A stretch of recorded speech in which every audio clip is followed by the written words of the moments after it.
Hello everyone, welcome back to my channel.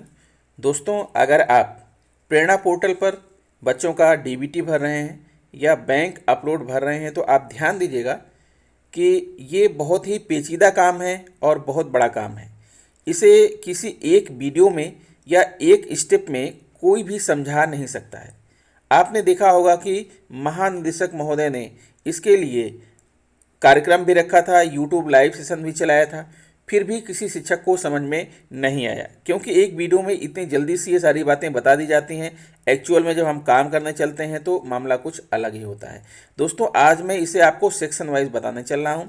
सबसे पहले आप जान लीजिए कि जब आप प्रेरणा पोर्टल पर जो है लॉगिन करेंगे तो दो ऑप्शन अभी दिखाई पड़ रहे हैं, एक तो स्टूडेंट एनरोलमेंट और दूसरा बैंक अपलोड। और आप जो है स्टूडेंट एनरोलमेंट को टिक करके जब आप लॉगिन करेंगे तो उसमें आप सबसे पहले आपको क्या कार्य करना है मैं आपको इस वीडियो में बताने वाला हूं। प्रेरणा पोर्टल पर स्टूडेंट एनरोलमेंट सेक्शन में क्या क्या करना है, कैसे भरना है, रजिस्टर का पीडीएफ कैसे बनाना है, कितने एमबी का पीडीएफ लगेगा, सारी बातें जाने इस वीडियो में। लेकिन दोस्तों, इसके लिए मैं आपसे आग्रह करूंगा कि please subscribe my channel, press bell icon और उसे ऑल पर सेट कर दीजिए ताकि आपको वीडियो का नोटिफिकेशन प्राप्त होता रहे। तो आइए दोस्तों, हम एक्चुअल में चलते हैं। अपने क्रोम पर वहाँ टाइप करते हैं prerana-up.in और जो पोर्टल खुलेगा उसको ले करके फिर हम आगे बढ़ते हैं और आपको सारी बातें यहाँ पर हम क्लियर करते हैं कि स्टूडेंट एनरोलमेंट में आपको क्या करना है। तो बता दूं कि ऊपर जो 3 लाइन बनी है उसको टच कीजिए।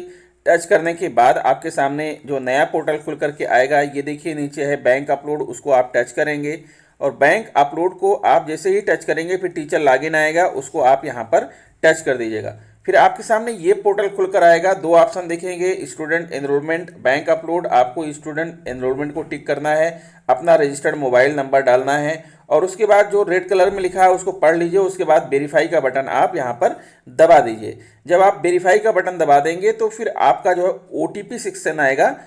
मैं आपको दिखाता हूँ कि ओटीपी सेक्शन देखिए, यहाँ लिख रहा है कि सेंड ओटीपी।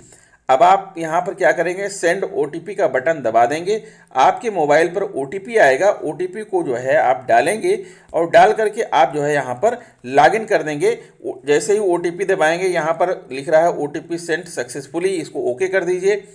जब आप ओके का बटन दबा देंगे जो है तो आपके मोबाइल पर एक ओटीपी आ जाएगा, जैसा कि मेरे मोबाइल पर ओटीपी आ गया है और मैं यहाँ पर उसको डाल देता हूँ।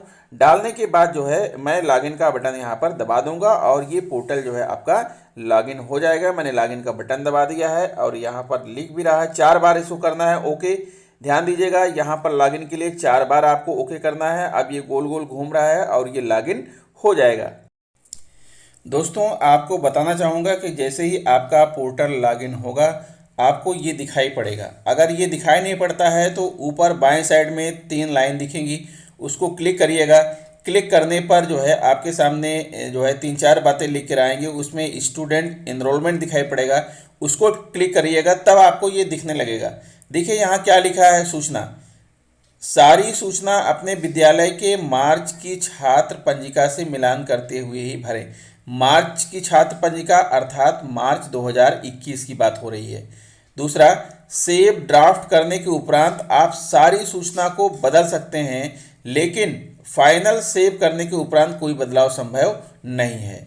फिर है तीसरा, पंजिका की फोटो खींचने के उपरांत पीडीएफ फाइल बना के अपलोड करें। इमेज से पीडीएफ फाइल बनाने के लिए यहाँ क्लिक करें, यहाँ क्लिक का बटन आपको मिलेगा।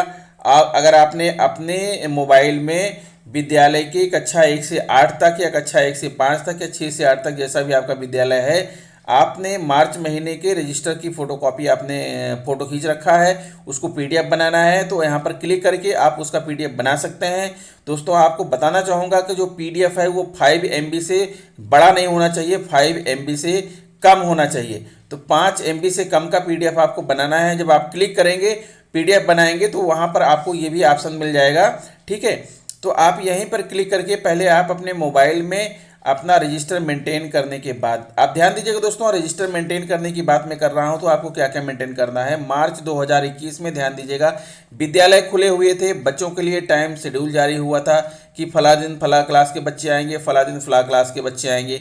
उसके हिसाब से आपको अटेंडेंस भरना है, अपना एमडीएम मेंटेन करना है, ठीक है। आप अपना जो विद्यार्थियों की छात्र पंजिका है उसको सही ढंग से सुचारू रूप से भर लीजिएगा, छुट्टियां अंकित कर दीजिएगा, विद्यार्थियों की उपस्थिति जो है शेड्यूल के अनुसार भर लीजिएगा। उसके बाद आप उसके फ़ोटो खींचिएगा। फ़ोटो खींचने के बाद सारी फ़ोटोज़ को क्रॉप करिएगा, जितना आवश्यक पार्ट है उसको रखिएगा। रखने के बाद आप यहाँ पर पीडीएफ बनाने के लिए क्लिक करिएगा और वो सारी इमेज को चुनिएगा।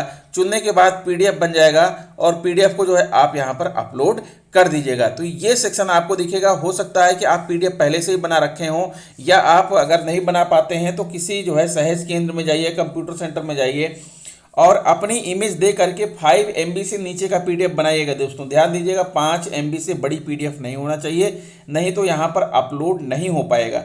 तो 5 MB से नीचे का आप पीडीएफ बना लीजिए। उसके बाद नीचे जो कॉलम दिख रहे हैं आपको, इस जो कंप्लीट है, ठीक है, जो छूटा हुआ है उसको आपको भरना है।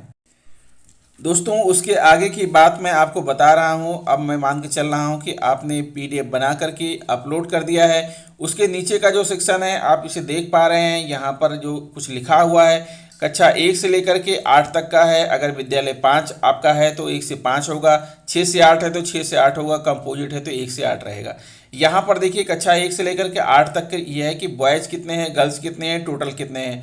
हर क्लास में इस तरह से आपको संख्या देनी है और लास्ट में टोटलिंग कर देना है। और ये नीचे जो रेड कलर में लिखा हुआ है इसके बगल में छोटा सा बॉक्स बना हुआ है, इसको टिक करके आपको सबमिट कर देना है। जब आप फाइनली सबमिट कर देंगे तो आप इसमें परिवर्तन नहीं कर पाएंगे। दोस्तों साथ में ये भी बताना चाहूँगा कि जब आप स्टूडेंट एनरोलमेंट में जाएंगे, शुरुआत में आपसे मांगेगा 2020-21 में आपकी छात्र संख्या कितनी है, कितने बालक थे, कितनी बालिका थी, टोटल कितना हुआ। अगर आप उसको सबमिट कर देंगे तो आपको उतने बच्चों का डेटा आपको देना ही देना होगा, आप उसे मना नहीं कर सकते हैं।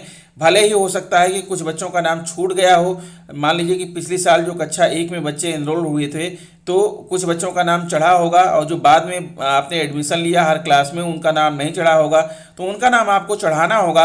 आपको अपनी छात्र संख्या मेंटेन करनी होगी। तो दोस्तों सबसे पहले आप यही काम करिए कि आप अपने विद्यालय की छात्र संख्या को मेंटेन करिए और छात्र संख्या के हिसाब से जो छात्र पंजिका है उसको मेंटेन करिए और अपना एमडीएम मेंटेन करिए। क्योंकि दोस्तों मार्च महीने का जो एमडीएन है वो बहुत ही खतरनाक है।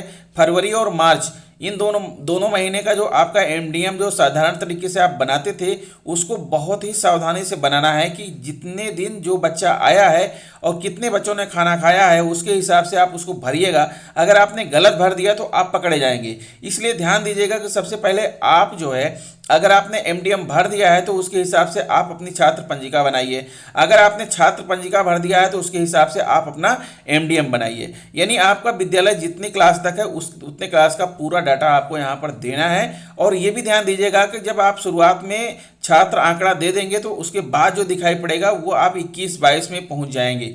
जब आप 21-22 में पहुंच जाएंगे तो उसमें से कक्षा 8 के बच्चे निकल जाएंगे, लेकिन कक्षा 1 के बच्चों को जोड़ दीजिए और जो बच्चे छोटे हुए हैं उनको जोड़ देंगे तो आपकी छात्र संख्या जो है 2021-22 की मेंटेन हो जाएगी। उसके बाद 2021-22 में जो बच्चे नए एडमिशन ले रहे हैं उनका अभी यहाँ पर आपको कुछ नहीं करना है। पहले आप 2021-22 की छात्र आंकड़ा को मेंटेन कीजिए। जितना आपने आंकड़ा दिया है उसका 100% सही आपको करना है। एक बच्चे का आपको सही करना है, आप उसमें कुछ भी गड़बड़ नहीं कर सकते हैं। लेकिन फरवरी और मार्च में जो आप एमडीएम चढ़ाए हैं उस पर आप विशेष ध्यान दीजिएगा। विशेष ध्यान देना इसलिए है कि जूनियर विद्यालय फरवरी से खुले थे और जो है प्राइमरी विद्यालय मार्च से खुले थे। हर बच्चे को वहां पर शेड्यूल बना था, उस शेड्यूल को ढूंढिए कि किस क्लास को कब कब आना था और कौन कौन आया। जो जितने दिन खाना खाया एक्चुअल उतने दिन ही चढ़ाना है। आप इसमें बिल्कुल भी गड़बड़ी मत करिएगा, अन्यथा आप स्वयं ही इसके जिम्मेदार होंगे। मैं कुछ नहीं कह सकता हूं।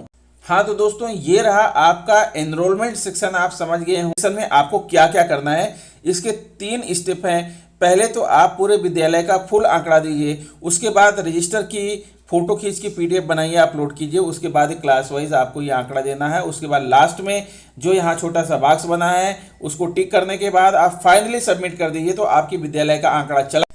दोस्तों अगर आपको वीडियो अच्छी लगी है तो प्लीज़ मेरे चैनल को सब्सक्राइब कर लीजिए, बेल आइकन को प्रेस कर दीजिए और दूसरे मित्रों को शेयर करिए। मिलता हूँ आपसे नेक्स्ट वीडियो में। नमस्कार, गुड नाइट, जय हिंद।